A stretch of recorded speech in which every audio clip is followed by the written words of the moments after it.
So if you want to find parts for your Mercedes, get the chassis number, which will be at your driver's door, right? Then go to this website here. Go to this website for decoder. Right. Put in your chassis number in here. Go decode. And then it will give you the information on the car. And then if you come down to here, you'll see problems and recalls. Click onto that one.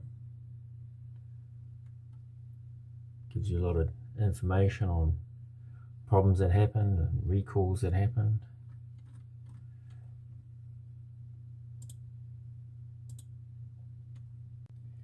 And you've still got a valid one. It'll tell you more information, what market it was made for,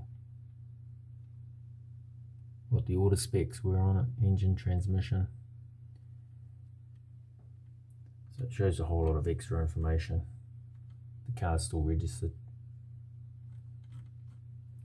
Right, then when you've got those details, when you go to this website, this one here, this is excellent for finding parts. So you got all your parts diagram. So as you can see here, for my C55 power steering pump, it's telling you here that the same power steering pump is used on all three of these motors. Then you've got the part number 400, 400. You've got your part number here 400 for the pump. It says 400, and then it gives you the actual Mercedes part number. And as you can see, when you search the C240 model, from that chassis number, it uses the same part.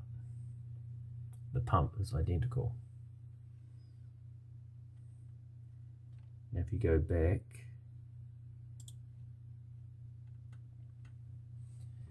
as you can see, it gives you a lot of breakdown on all the different parts with the steering.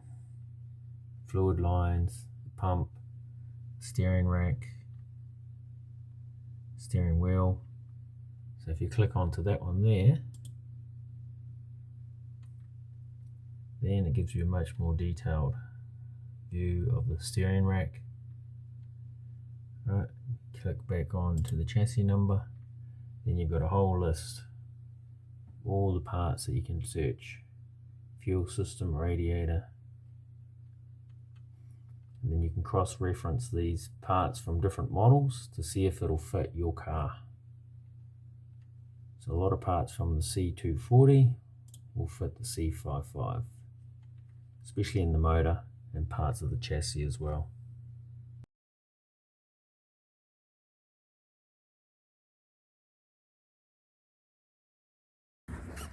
Okay, so there's also this one here in the back. Right, I need to get that one out as well. Okay, and then there's one on the bottom here, which you can't get a socket in because of the aircon. So you need to get a spanner on this, and a 3/8 ring spanner fits perfect. Okay, so to remove the power steering pump, you've got one bolt here, it's behind the tensioner, so you kind of need to get that out of the way. We've got one bolt up here, and then you need to get one through here. You need to remove the reservoir tank and the pressure line and the return line,